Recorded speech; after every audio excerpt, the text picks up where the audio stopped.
remplacées par un adorable changeling ressemblant à s'y méprendre à Adam. Elles avaient opéré ni vu ni connu et vite fait bien fait. Personne ne s'était rendu compte de rien. Comment s'était-elle arrangée pour tout organiser sans que personne ne percute, sans que personne ne se doute de rien? Je n'en avais pas la moindre idée. Je n'avais pas encore pris la peine de poser la question aux spécialistes qui m'entouraient. Mais j'avais au moins compris qu'elle savait glisser, disparaître en moins de 2. Pouf! Personne n'y avait vu que du feu. Tout s'était fait en un millième de seconde dans le dos de Stéphanie, qui est incapable de percevoir une fée, même en se trouvant à quelques centimètres d'elle. Ça fait partie de ces petits défauts angéliques totalement insupportables. Aussi, quand la sage-femme est revenue avec mon bébé, elle était certaine qu'il s'agissait de mon fils, puisqu'elle ne l'avait pas quitté des yeux une seule seconde. Autant dire qu'elle n'a pas compris pourquoi un bout de chou inoffensif, emmailloté dans un linge bleu et portant un minuscule bracelet de couleur identique autour du poignet, me faisait hurler à ce point. Dès que Stéphanie m'a annoncé que l'enfant que j'avais mis au monde, serré contre moi, allaité et aimé du premier regard, n'était pas celui qu'on venait de déposer dans mes bras, je suis devenue incontrôlable, hystérique et incapable de me raisonner. J'ai même failli décocher une droite à la sage-femme. En m'entendant hurler, Terence, qui patientait dans la salle d'attente, a surgi comme un fou furieux. Eh bien, il n'a pas davantage réussi à me calmer. Puis, il a explosé à son tour, et Stan a débarqué, Dieu seul sait d'où. Sur le moment, s'il a dit quelque chose à ce sujet, je ne m'en souviens pas. Pour finir, Stéphanie a dû suspendre la réalité et laver les cerveaux du personnel de garde. Puis Stan s'est occupé de confier le bébé changeling à Aya, l'ange en charge des créatures à poils. Et le temps d'un éclair, nous nous sommes tous retrouvés chez moi.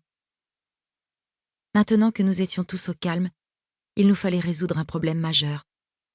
Récupérer Adam.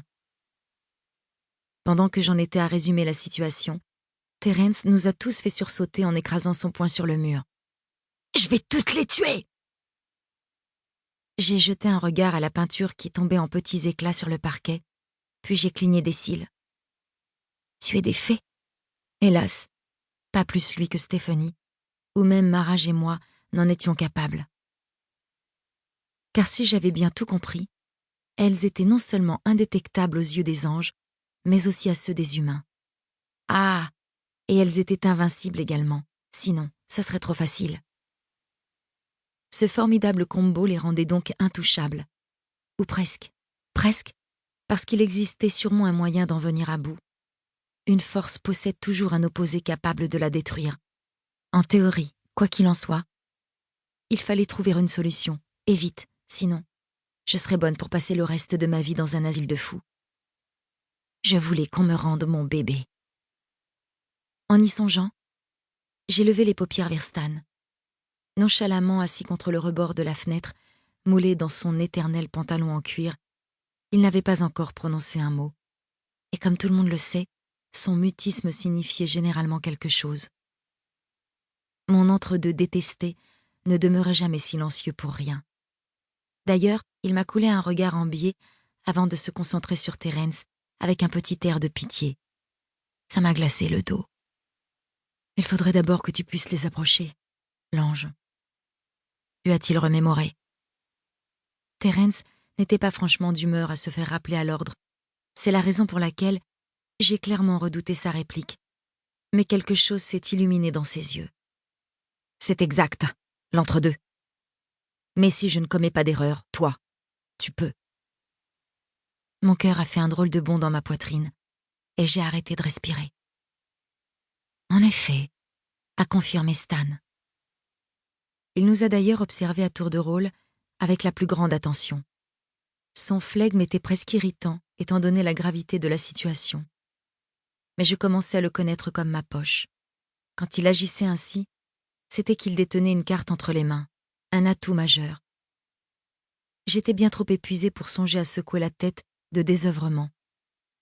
Et je n'avais pas non plus le cœur à faire de l'ironie, sans quoi je ne me serais pas gênée pour faire remarquer qu'il fallait toujours que ce soit lui l'ultime moyen d'arranger les choses, et que ça devenait lassant. Mais au-delà de toute considération personnelle, les entre-deux possédaient des pouvoirs presque sans limite, et c'était effrayant, bien pratique aussi. Les fées étaient des créatures à part, dans un monde à part, mais que Stan pouvait approcher. Pourquoi? Comment?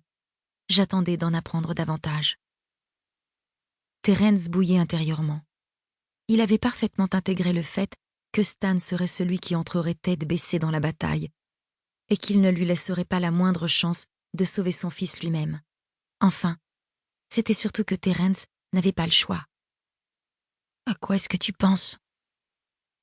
ai-je réussi à lui demander d'une voix lente et pâteuse. D'un mouvement de menton, il a rejeté en arrière sa longue chevelure ébène avant d'étendre les bras devant lui pour faire craquer les articulations de ses doigts. Son attitude me laissait perplexe. Ces dernières semaines, jusqu'à ce que je mette Adam au monde, le doute l'avait plongé dans le stress, bien qu'il n'ait jamais cessé de le nier. En réalité, je crois que ça ne lui aurait pas déplu de pouponner. Or, quand il a débarqué à l'hôpital et que dans le feu de l'action, Stephanie lui a annoncé sans ménagement qu'Adam n'était pas son fils, je ne suis pas parvenue à lire la moindre émotion sur son visage. C'est à peine s'il a cligné des cils en apprenant qu'on avait échangé mon bébé.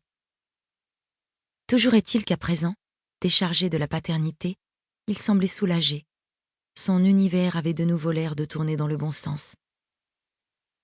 Stan paraissait gérer la situation mieux que personne, enfin en apparence, car au final, il était impossible de savoir ce qu'il pensait vraiment.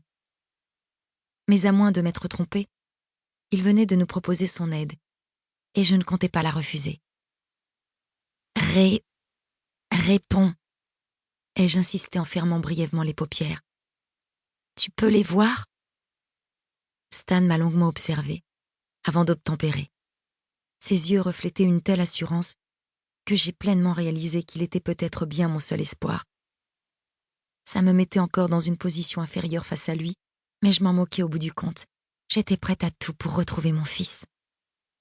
Les fées sont de grandes timides, a-t-il ironisé. Mais elles aiment côtoyer les démons et tout ce qui s'en rapproche. Oui, je peux les voir. Je lui ai glissé un regard creux. Ça ne suffirait pas. Que peux-tu faire d'autre? Pénétrer dans leur monde, bien sûr. Alors que je n'avais aucune certitude, j'ai rejeté la tête en arrière en laissant échapper un soupir de soulagement. Mon fils était probablement retenu là-bas. Si on m'y invite, a-t-il ajouté en me faisant redescendre sur terre aussi sec. Une invitation? Stephanie l'a observé, une vague expression d'espoir sur le visage. Quant à moi, je me suis accrochée aussi fort que possible à ces révélations. Tu connais quelqu'un susceptible de le faire, n'est-ce pas? Tout à fait, petite chatte. Tu veux bien sauver mon bébé? Ai-je balbutié. Comme il ne répondait pas, je me suis efforcée de redresser la tête. Il fronçait les sourcils. Stan, dis-moi que tu ne vas pas nous laisser tomber. Nous, Terence et moi, la situation était inédite. Je n'en ai pas l'intention, a-t-il finalement déterminé. Mais sois certaine que ton fils ne risque rien. Elles ne lui feront aucun mal. Il m'a étudié avec un regard si sincère que, l'espace d'un instant, j'étais presque convaincue de pouvoir lui faire confiance. Des conneries! A beuglé Terence en se positionnant presque devant moi pour faire face à Stan. Tu n'en sais foutrement rien. Mais bien sûr que si, l'ange, l'a contredit ce dernier, absolument sûr de lui. Ce bébé est sans aucun doute le plus exceptionnel qu'elle n'ait jamais eu parmi elles. Elles vont le vénérer, l'aduler, en faire le centre de leur attention. Et c'est pour cette raison que nous aurons un mal de chien à négocier sa restitution, sans en payer le prix fort. Elles sont du genre capricieux. C'est mon fils, ai-je murmuré, au comble du désespoir. Le mien, je veux qu'on me le rende. Terence s'est renfrogné en même temps qu'il se passait les mains dans les cheveux. Il allait devoir s'en remettre totalement à Stan, et ça, c'était tout bonnement une première. Très bien, a-t-il dit à Stan. Qu'est-ce que tu suggères? Le regard de ce dernier s'est éclairé d'une lueur qui m'a fait froid dans le dos. J'ai eu la désagréable impression Pour continuer à écouter ce livre audio gratuitement, cliquez sur le lien dans la description et vous pourrez l'écouter en entier sans frais grâce à l'essai de 30 jours d'Audible.